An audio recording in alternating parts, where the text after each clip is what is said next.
우리가 뉴스를 보면 이스라엘에 관한 뉴스들이 참 많이 나옵니다. 그래서 어떤 뉴스를 보면 이스라엘과 그러지 않고 또 뭐 팔레스타인 지역 이렇게 얘기를 하는데, 이 호칭 팔레스타인은 원래 오늘 우리 성경에 나오는 블레셋이란 그 호칭에서 나온 겁니다. 그래서 블레셋 이 호칭에서 오늘날 팔레스타인 나오는데, 한 가지 이제 오해해서는 안 되는 것이, 이 블레셋의 그 후손들이 지금까지 남아서 같은 명칭인 팔레스타인에 사는 것은 절대로 아닙니다.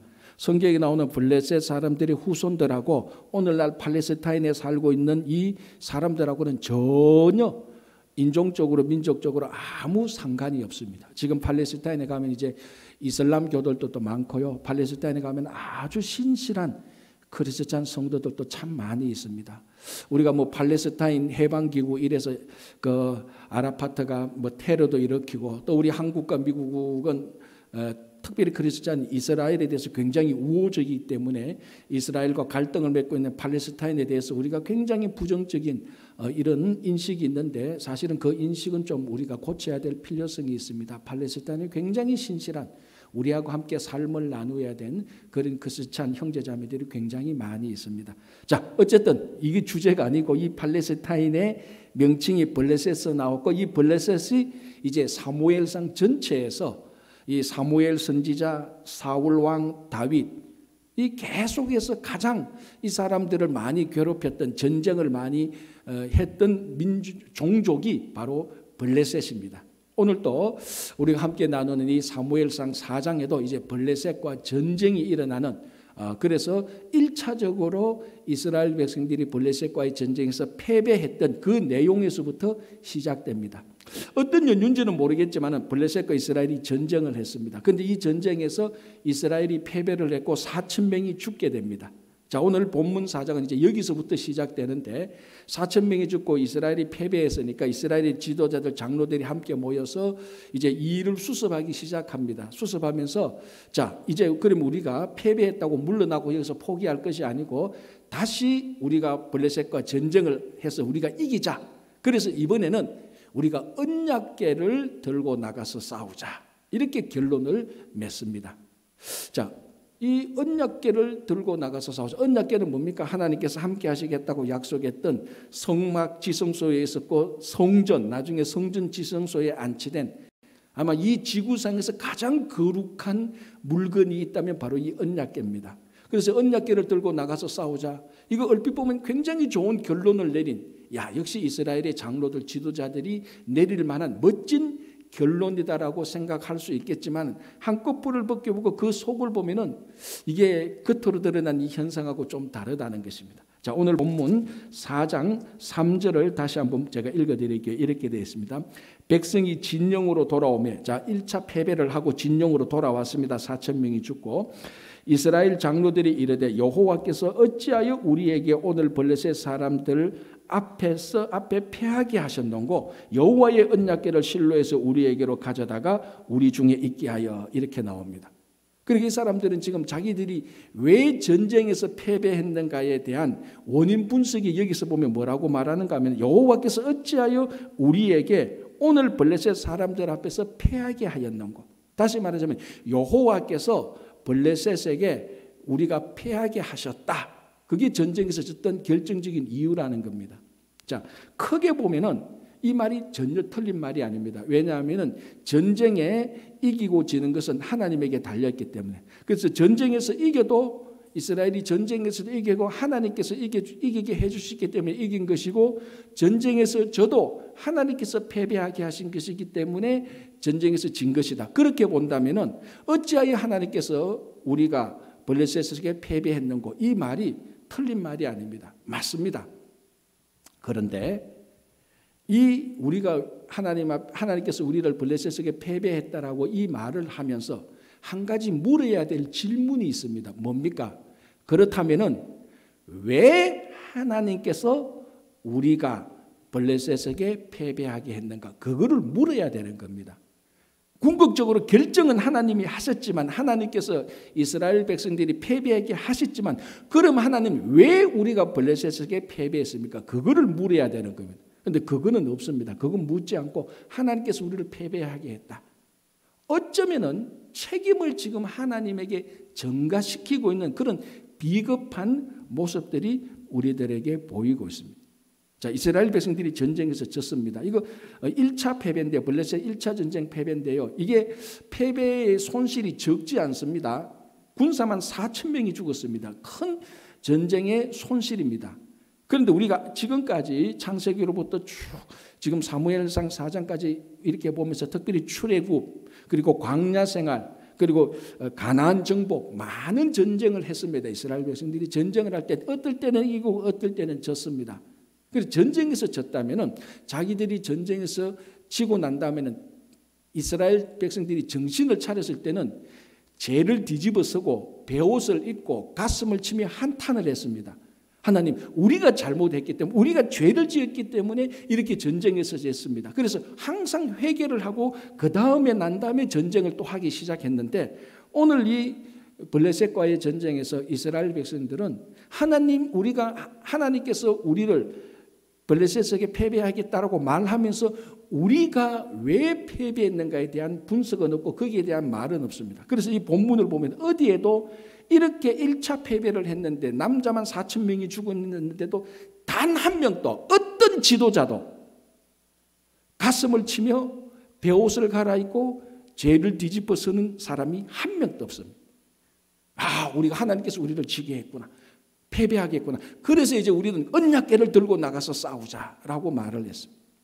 자, 이스라엘 백성들이 우리가 작년에 여호수아를 보면서 여호수아를 통해서 가나안 정복을 하기 시작합니다. 그래서 요단강을 건너고 가나안 정복을 할 때 첫 번째 맞닥뜨린 성이 견고한 여리고성이었습니다. 그리고 그 견고한 여리고성을 돌멩이 하나 던지지 않고 폭삭 무너뜨리고 점령을 했습니다. 그리고 난 다음에 2차 전투가 어디로 이어집니까? 아이성 전투입니다.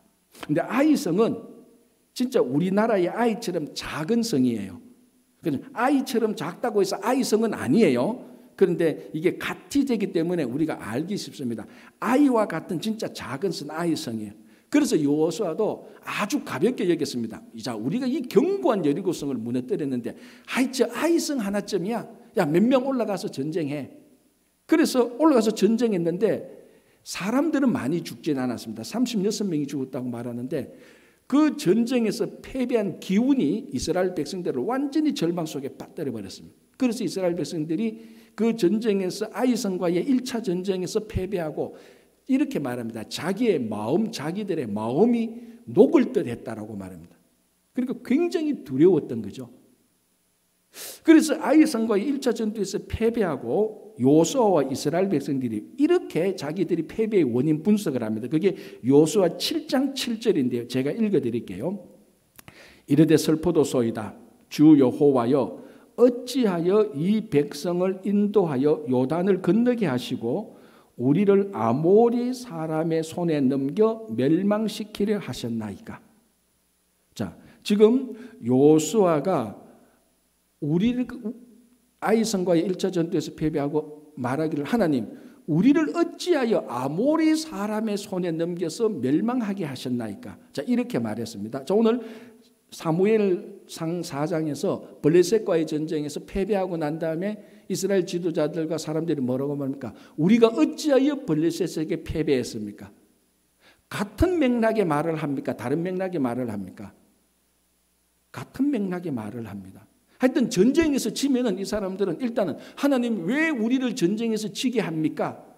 이것은 전쟁에서 질 때마다 이스라엘 백성들이 전매 특허로 하는 말이에요. 그런데 이 말이 틀린 말은 아니죠. 전쟁에 지고 이기는 것은 하나님의 손에 달렸기 때문에. 그런데 여호수아가 아이성과의 1차 전투에서 하나님 우리를 왜 아모리 손에 넘겨서 우리를 패배하게 했습니까? 이것만 끝나는 게 아니고 바로 그 앞에 7장 6절에 이렇게 되어 있습니다. 제가 읽어드릴게요.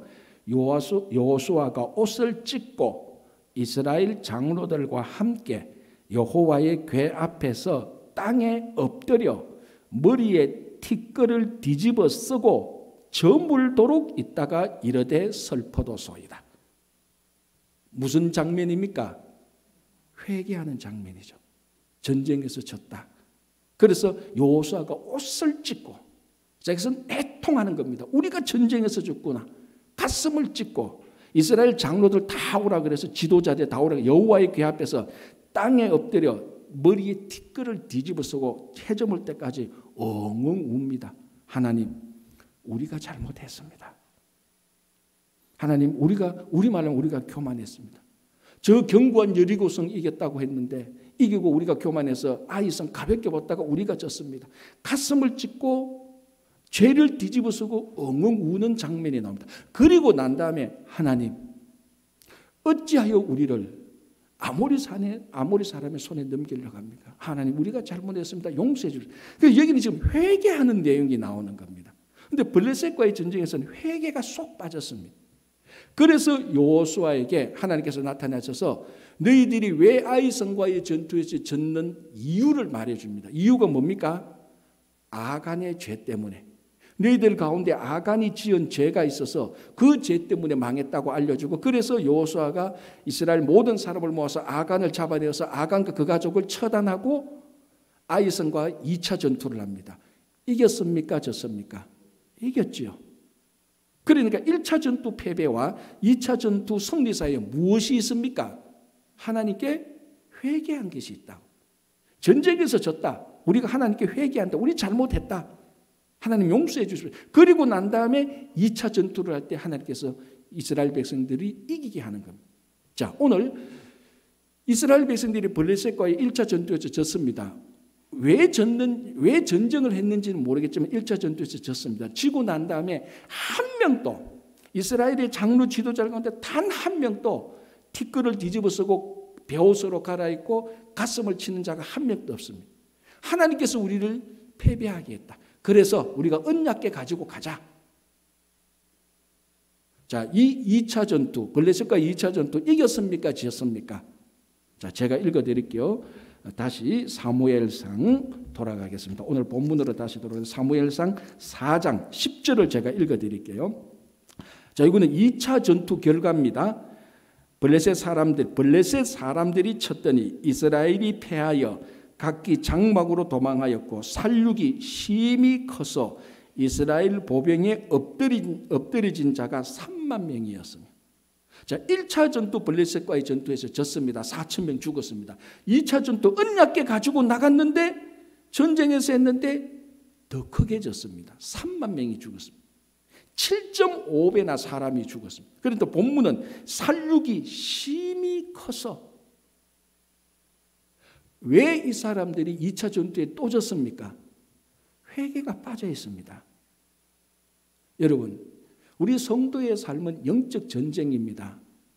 영적 전쟁에서의 승리는 회개 없이는 승리할 수가 없습니다. 큰 전쟁이든지 작은 전쟁이든지, 내가 힘이 없든지 내가 잘났든지 못났든지 그것이 영적 전쟁이고 성도의 삶이라면 반드시 회개가 있어야 그 영적 전쟁은 승리할 수 있고 성도의 삶은 성공적으로 마칠 수가 있습니다. 그래서 2차 전투는 회개하지 않고 그냥 언약궤만 달랑 들고 나간 이스라엘 백성들이 1차보다 7.5배나 박살이 납니다. 3만 명이 죽고 납니다. 자, 그러면 한 가지 질문. 이제 1차 전투 패배, 블레셋과 1차 전투 패배, 2차 전투 패배. 이스라엘 백성들이 이 블레셋 사람들과 3차 전투를 합니까? 안 합니까? 이걸 맞춰야 성경을 잘하는 겁니다. 합니까? 안 합니까? 합니다. 3차 전투 때 이깁니까? 집니까? 하긴 뭐 전투했는지 안 했는지도 모르는데 뭐 이겼는지 졌는지를 어떻게 알겠어? 이기게 됩니다. 자, 언제 전투를 하죠? 사무엘상 7장에 가면은 드디어 사무엘이 선지자가 되어서 본격적으로 사역을 하게 될 때 제일 먼저 하는 사역이 뭡니까? 온 이스라엘 백성들을 미스바로 다 모으게 합니다. 그게 우리가 흔히 말하는 미스바 대각성 집회, 그겁니다. 그래서 이스라엘 백성들을 다 모아놓고 이스라엘 백성들 앞에 하나님의 죄를 다 고합니다. 이때에 블레셋 사람들이 그 소식을 듣습니다. 아, 이스라엘 백성들이 미스바에 다 모였다. 잘 됐다. 한목에 치자. 아, 맨날 1차 전투하고 2차 전투하고 이거 짜증나. 모였다고 알아서 블레셋이 한목에 치자고 와서 이스라엘 백성들을 쳤습니다. 이게 3차 전투인데 이겼습니까? 누가 이겼습니까? 하나님께서 이스라엘 백성들을 도와서 블레셋을 박살을 냅니다. 3차 전투 때는 이스라엘 백성들이 블레셋을 안 쳐들어가도 블레셋이 이스라엘 백성들을 궁지에 모인 것처럼 보이는 이스라엘 백성들을 포위하고 쳐들어와도 블레셋이 패배하게 됩니다. 왜? 1차 전투, 2차 전투하고 뭐가 다릅니까? 회개했잖아요. 이스라엘 백성들이 미스바에 다 모여서 회개했습니다. 이후에는 어떤 전투든지 하나님께서 도와주십니다. 반드시 이기도록 되어 있습니다. 자, 여러분, 우리 성도의 삶이 예수 믿는 순간부터 우리는 죽을 때까지 영적 전쟁을 해야 됩니다.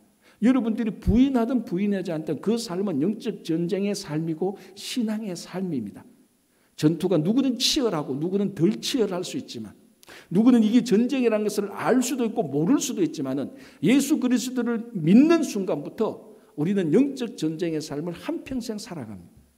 여러분, 전쟁은 무조건 이겨야 됩니다. 전쟁에서 져놓고 나는 정당하게 졌다, 아무 필요 없습니다.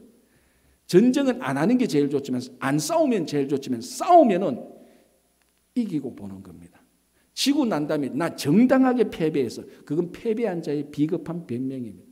우리가 영적 전쟁에 딱 들어오면은 이건 반드시 이겨야 됩니다. 그 이기는 첫 번째 뭡니까? 하나님께 회개입니다. 회개한 자를 하나님께서 영적 전쟁에서 이기게 하는 겁니다.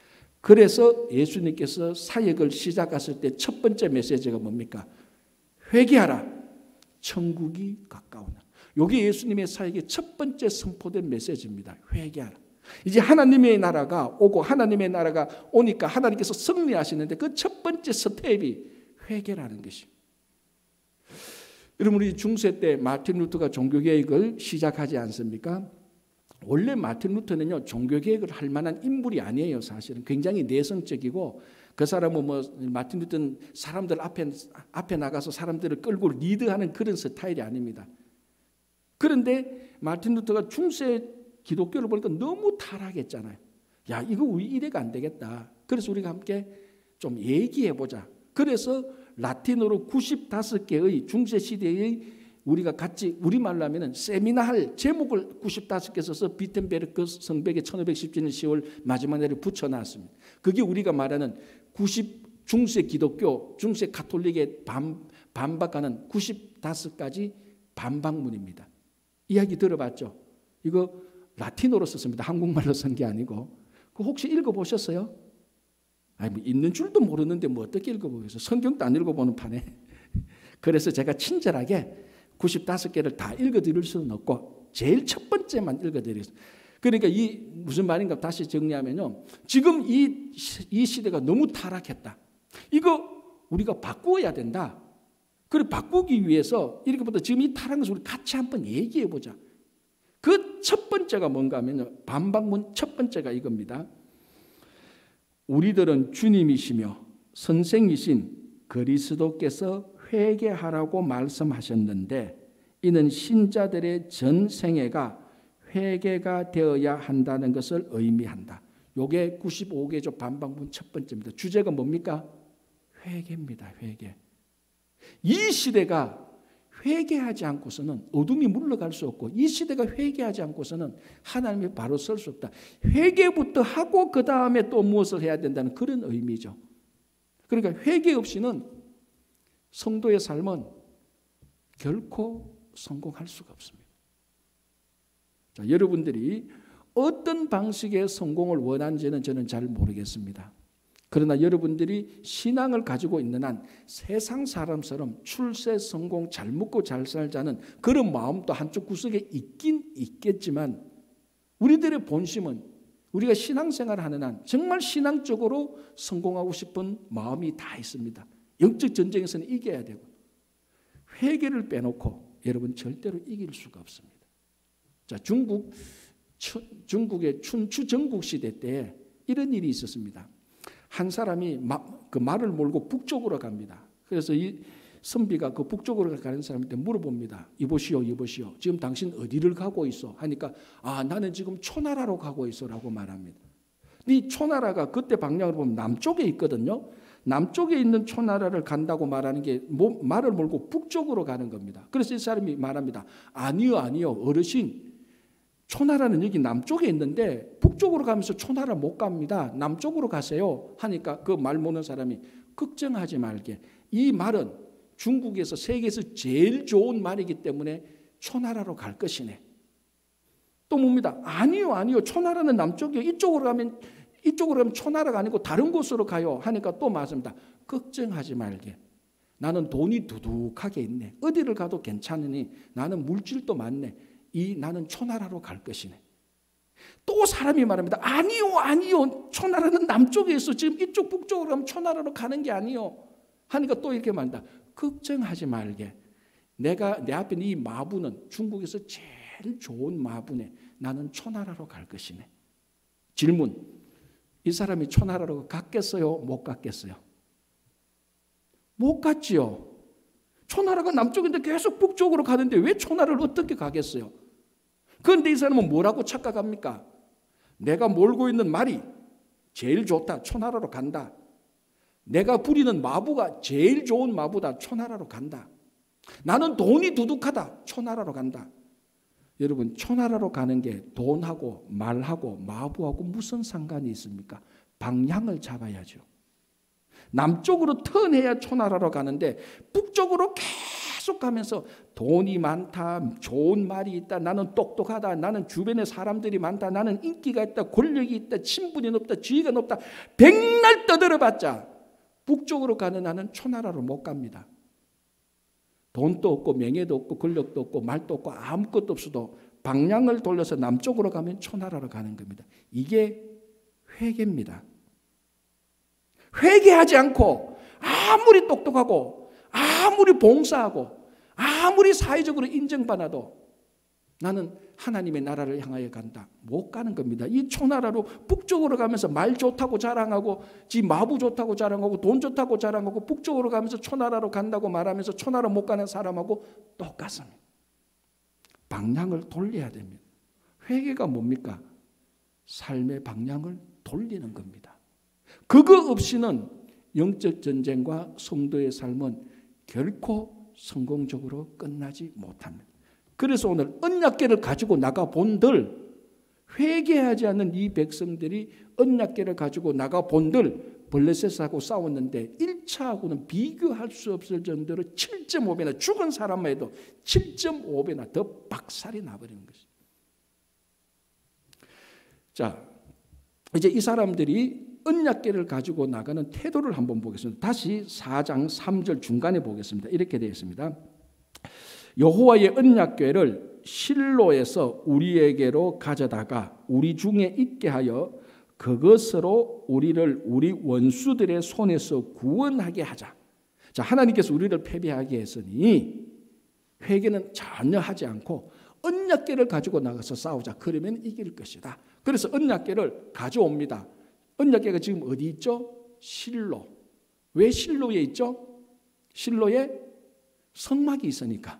성막이 실로에 있으니까 성막이 아닌 지성소에 언약궤가 있으니까 그 언약궤를 가져와. 지금 전쟁은 에베네셀 근처에서 전쟁을 하고 있거든요. 그래서 그 실로에 있는 실로 성막에 있는 언약궤를 가지고 와서 에베네셀 근처로 옵니다. 그리고 뭐라고 말합니까? 자, 아주 중요한 말인데 3장 끝부분에 그것으로 우리를 우리 원수들의 손에서 구원하게 하자. 여기서 그것이 뭡니까? 언약궤죠. 언약궤를 가져와. 그리고 이 언약궤로 하여금 우리를 구원하게 하자. 지금 이 사람들은 언약궤를 자기 멋대로 다루고 있습니다. 여러분, 우리 레위기 율법에 의하면 언약궤를 어떻게 다루어야 됩니까? 언약궤는 자기 마음대로 자기 편한 대로 다루지 못하면 이제 거기엔 5장 6장에 가면은 언약궤를 지 마음대로 자기들 마음대로 다루다가 사람들 막 죽는 일들을 우리가 보게 되는 겁니다. 어쨌든 언약궤는 율법이 정해진 대로 엄중하게 하나님의 뜻대로 다루어야 됩니다. 그래서 언약궤를 다룰 수 있는 사람이 있고 언약궤를 옮기는 방법이 따로 다 있습니다. 그런데 지금 오늘 본문을 볼 때는 실로에 있는 언약궤 자기 마음대로 가져오고 거기에 홈리와 비느하스도 같이 있습니다. 홈리와 비느하스가 어떤 사람입니까? 우리가 지난주에 본 것처럼 하나님 앞에서 죽을 죄를 지었던 하나님께 드려야 되는 기름기 있는 음식을 자기가 먼저 먹고 하는 망나니 중에 망나니입니다. 그리고 이 사람은 아직 제사장이 된 것도 아니죠. 하나님의 언약궤 옆에 있어서는 안 될 사람들도 있습니다. 그리고 뭐라고 말합니까? 이 언약궤가 우리를 구원하게 하라. 누가 우리를 구원합니까? 그렇죠. 하나님이 우리를 구원합니다. 하나님이 우리를 구원하는데 하나님이 아닌 언약궤에다 대고 이 언약궤가 우리를 구원하게 하라. 그래서 언약궤가 왔습니다. 자, 이제 어떤 장면이 일어납니까? 5절을 볼게요. 여호와의 언약궤가 진영에 들어올 때 이스라엘 진영에 막 이제 가져왔습니다. 온 이스라엘이 큰 소리로 외치며 땅이 울린지라. 6절에 블레셋 사람이 그 외치는 소리를 듣고, 자, 언약궤가 이스라엘 진영에 오니까 이스라엘 백성들이 난리가 났습니다. 야, 이제 우리가 이겼다. 고함을 칩니다. 땅을 칩니다. 그 소리가 반대편에 있는 블레셋 사람들까지 다 들릴 정도로 환호를 질렀던 것입니다. 왜 이렇게 환호를 지르고 좋아합니까?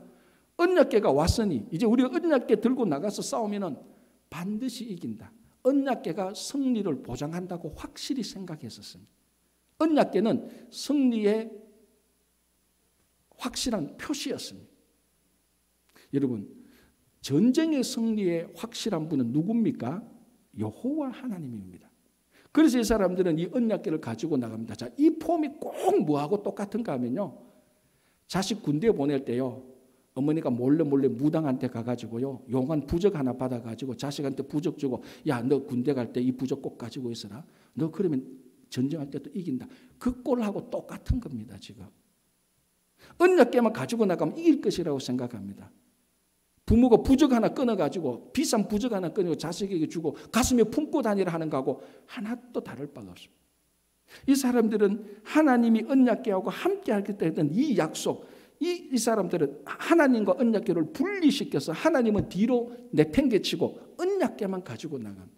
이 폼이 꼭 이스라엘 백성들 전체가 부적 하나 가지고 가는 거하고 똑같습니다. 이방 사람들이 전쟁하러 갈 때 자기들이 전쟁 수호신 데리고 가는 거하고 똑같아요. 지금 단지 언약궤라는 것뿐만 다르지, 이 사람들이 전쟁하는 폼은 이방 사람들이 전쟁하는 거하고 전혀 다르지 않습니다. 여러분, 이게 바로 신앙을 부적화하는 것입니다. 부적처럼 만드는 것입니다. 여러분, 이게 신앙의 상징하고 다르거든요. 신앙의 상징은 뭐냐 하면은, 자, 우리 십자가 하겠습니다. 이거는 우리가 부적이라고 갖다 놓은 거 아닙니다. 신앙의 상징입니다. 상징은 뭡니까? 신앙을 생각나게 하고 그 생각으로 하여금 우리가 더 신앙적으로 되도록 하는 물체들입니다. 형상들입니다. 그래서 이 십자가는 우리 신앙의 상징이지, 혹 여러분 가운데 이 십자가가 여러분에게 액땜을 막아주고 나쁜 걸 해주는 그런 부적으로 생각하면 절대로 아닙니다. 이건 하나의 상징입니다. 그래서 우리가 십자가를 볼 때 십자가에 돌아가신 예수 그리스도의 희생과 헌신이 생각이 나서, 그렇지, 우리도 희생과 헌신으로 살아야 되지. 그래서 상징물이 있는 겁니다. 그런데 지금 이 이스라엘 백성들이 언약궤를 가지고 가서 상징이 아닙니다. 하나님 지금 생각 하나도 안 해요. 부적처럼 들고 나가는 겁니다. 전쟁의 수호천처럼 들고 나가는 겁니다. 뭐하고 비슷한가 하면요, 성경책 늘 들고 다니면서 하나님 말씀 하나도 듣지 않고 순종하는 거하고 똑같습니다. 그래서 이스라엘 백성들은 지금 하나님의 언약궤를 우상 취급하고 있는 거하고 똑같습니다. 제가 가끔 말씀드리는 것 가운데 우리 성도들이 자칫 잘못하면요, 성경을 우상처럼 부적처럼 들고 다닐 수가 있습니다. 아니, 목사님, 그런 불경한 소리를 어떻게 합니까? 라고 말했는데 그 불경한 소리가 아니고 바로 이거하고 똑같습니다. 하나님과 언약궤를 분리시키고 언약궤만 가지고 나가는 부적 취급하는 거하고, 하나님의 말씀과 우리가 순종하는 것을 완전히 분리시키고 하나님의 말씀을 읽지도 않고 듣지도 않고 실천하지도 않고 성경책만 들고 다니는 것은, 이건 성경책을 부적처럼 하는 거하고 똑같습니다. 좀 더 과하게 말하자면 십자가 목걸이, 십자가 귀걸이 하면서 십자가의 희생과 헌신은 전혀 생각하지 않고 그냥 이쁘게, 혹시나 내가 십자가를 달고 다니면 교통사고 날 때 막아주지는 않을까. 그래서 운전할 때 보면 십자가 많이 걸어놓고 있습니다. 그건 나쁘다는 게 아니에요. 그런데 여러분, 이렇게 생각하셔야 됩니다. 여러분 차를 제가 조사는 안 해봤지만은 혹시나 여러분 차에 십자가 있는 거 나쁜 거 아니에요.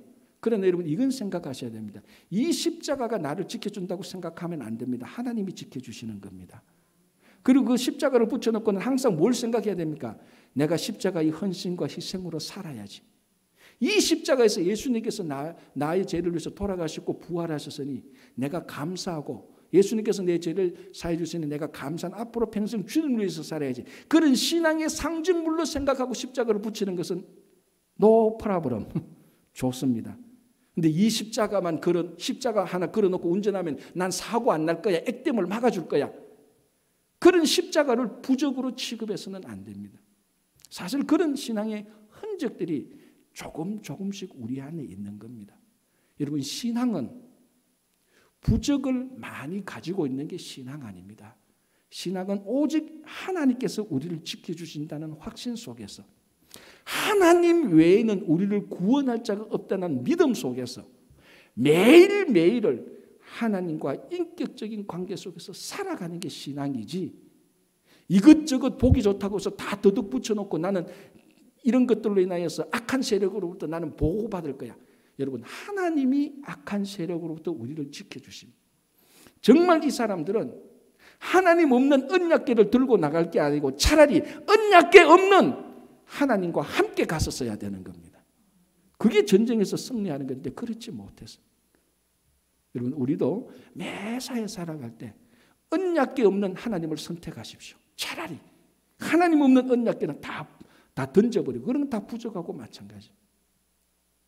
자, 이런 전쟁이 이길 수가 없죠. 그래서 2차 전쟁 대패합니다.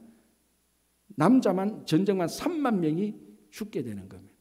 그 중에 살아남은 한 사람이 막 달려가서 엘리 제사장이 말합니다. 제사장님, 우리가 전쟁에서 졌습니다.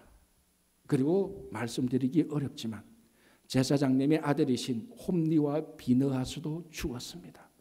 더 말씀드리기 어려운 것은 머뭇거리다고 뭐라고 말합니까? 언약궤도 빼앗겨버렸습니다. 제사장이 그 소리를 딱 듣는 순간에 의자에서 탁 넘어지고 엘리도 그 자리에서 즉사합니다. 그런데 이때에 엘리 제사장의 며느리이면서 비느하스의 아내가 아이를 낳게 됩니다. 난산을 하게 되는 거죠. 난산을 하게 되는 때에 이 소식을 듣게 됩니다. 전쟁에서 졌고 자기 남편이 죽었고 언약궤가 빼앗겼고 게다가 자기 시아버지이면서 제사장인 엘리까지도 죽었다. 그때 아이를 낳게 되면서 자기는 죽으면서 이렇게 말합니다. 이 아이의 이름을 이가봇이라. 그래서 누군 그러더라고요. 이시인가 말하는데 이시가 아니에요. 그런데 읽는 것은 이가봇이 맞아요. 마치 이가봇 하면은 성이시고 이름이 가봇인 것처럼 생각하는데 그래 읽는 방식은 맞아요. 이가봇. 그런데 이시는 절대로 아닙니다. 자, 이 가봇은 뭔가 하면은 가봇은 카보트. 그러니까 원어는 케베트인데 이게 무겁다는 말입니다. 이게 영광이라는 말입니다. 이 가봇의 이는 영어로 말하면 not 부정입니다. 그러니까 이는 아니다라는 말이거든요. 그래서 이 가봇, 카보트, 영광이 아니다라는 말이에요. 왜? 전쟁에서 졌고 자기 남편 죽고 언약궤 뺏기고 제사장이면서 시아버지 죽고 자기도 난산에서 죽으니 이게 무슨 영광이냐. 이 가봇이라고 요 시대가 마무리되는 겁니다. 그래서 저는 이 본문을 읽을 때 옛날에 이렇게 했습니다. 제목을 이렇게 붙였는데 오늘 설교 제목으로는 사용을 안 했는데 이렇게 제목을 붙였습니다. 이 가봇의 도미노. 계속 전쟁에서 지니까 도미노처럼 착착착착 다 망하는 겁니다. 전쟁에서 지고 홈리와 비느하스가 죽고 언약궤가 빼앗기고 엘리 제사장이 죽고 자기도 난산하면서 자기도 죽고 하나가 무너뜨리니까 탁탁탁 다 넘어지는 것처럼 이 가봇의 도미노 현상이 일어나 버리는 것이. 왜 이런 일이 일어났죠? 그것은 하나님을 가봇하지 않았기 때문입니다. 가봇의 뜻은 무겁다는 겁니다. 무겁다는 것은 중요하다는 뜻입니다. 즉 하나님을 매사에 모든 자기 생각에 자기 말에 자기 행동에 하나님을 무겁게 여기지 않았습니다. 하나님을 가볍게 여겼습니다. 하나님을 중요하게 생각하지 않았습니다. 하나님을 뒷전에 팽개쳤습니다. 그래서 언약궤만 가져가고 하나님과 언약궤를 분리해서 언약궤를 가져가고 언약궤를 중요하게 여기고 언약궤를 무겁게 여겼습니다. 여러분, 하나님 없는 언약궤는요, 그냥 나무 상자에 불과한 겁니다. 아무런 능력이 없습니다. 그런데도 이 언약궤를 무겁게 여기고 언약궤를 중요하게 여기고 언약궤를 갑옷한 겁니다. 하나님은 뒤로 팽개쳐버렸습니다. 그러니까 하나님을 영광스럽게 하지 않으니까 전쟁에서 지고 홈녀 비나서 죽고 언약궤도 뺏기고 죽고 도미노처럼 다 무너지는 거예요. 자, 그렇다면은 이걸 어떻게 뒤집어 엎을 수 있을 겁니까? 자, 이 갑옷에 하나님 영광 없는 도미노 사건을 보면서 마음이 굉장히 우울하고 침울합니다. 그래서 설교자들은 이런 본문의 설교 별로 안 하고 싶어 해요. 왜? 모두 다 망해버리는 건데 이거 뭐 설교에서 뭐 덕보겠습니까? 뭐 위로가 되겠습니까? 그러나 이 갑옷에서 이를 빼야 됩니다. 갑옷이 있어야 됩니다. 갑옷도 영광이 있어야 됩니다. 이 갑옷의 도미노를 우리는 갑옷의 도미노로 바꿔야 됩니다. 어떻게? 하나님을 중요하게 생각하면 됩니다. 여러분 모든 삶에 하나님을 가장 무겁게 생각하십시오.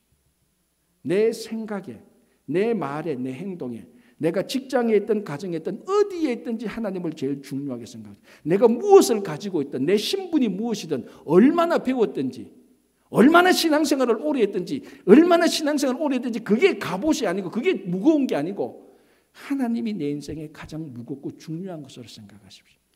자, 우리 나중에도 한번 보겠지만 다윗이 골리앗과 싸웁니다. 이건 뭐 성경에서 가장 드라마틱한 거 아닙니까? 예수 안 믿는 사람도 너무 잘 알고 있는. 그래서 예수 안 믿는 사람들에게 다윗과 골리앗이 성경에 있다고 하면 깜짝 놀란다 아닙니까? 그런 게 성경에 있었냐는 듯이. 어떤 이렇게 중요한 재미있는 이야기인데 자, 한번 보십시오. 다윗이 골리앗하고 싸우러 나갈 때 뭘 들고 나갔습니까? 돌 5개와 물매를 들고 나갔습니다. 그런데 우리가 볼 때는 그거 뭐 별거 아니에요. 그죠? 객관적으로 볼 때 별거 아니죠. 아니 2m가 넘는 거인하고 싸우러 갔는데 그리고 거인이 뭐 칼, 창, 단창 완전 무장한 거인인데 그 거인하고 싸우러 나가는 다윗에게 돌 5개와 물매가 무슨 무기가 되겠습니까? 그러나 다윗에게서는 그 무기는 사울의 갑옷과 투구와 칼보다 더 파워 있는 무기였습니다. 우리 사무엘상 17장 18장을 보면은 이 다윗이 골리앗하고 싸우겠다니까 사울 왕이 너무 기특해서 어떻게 합니까? 자기 갑옷을 벗어주고 자기 투구를 벗어주고 자기 무기를 다 줍니다. 야, 너 싸워서 내가 입는 갑옷하고 왕이 입는 것을 다 입고 왕이 있는 무기를 가져가. 그래서 다윗이 그거 입고 쓰고 무기를 들어보니까 안 맞는 거예요.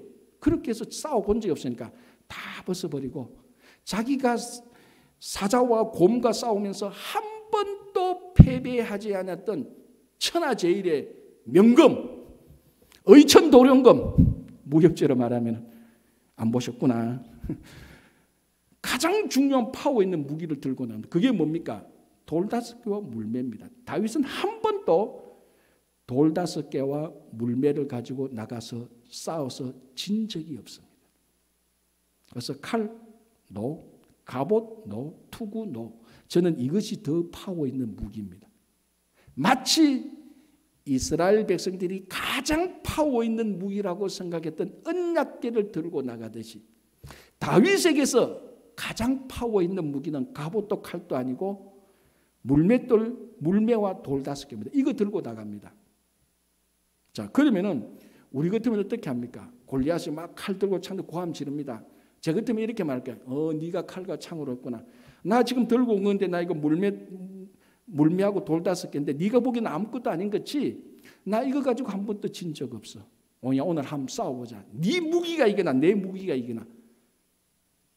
저것이 좀 떠벌리기 좋아하는 사람 이렇게 말했을 거예요. 다윗은 뭐라고 말합니까?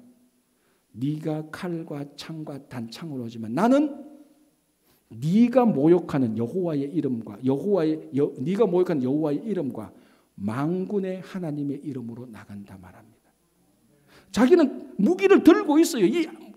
이게 뭡니까?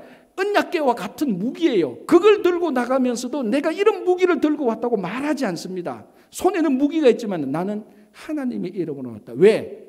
하나님이 더 무거우니까. 하나님이 더 중요하니까. 자기 손에는 자기가 생각하는 최강의 무기를 가지고 있지만 이거 앞세우지 않는 겁니다. 하나님의 이름을 앞세우는 거예요.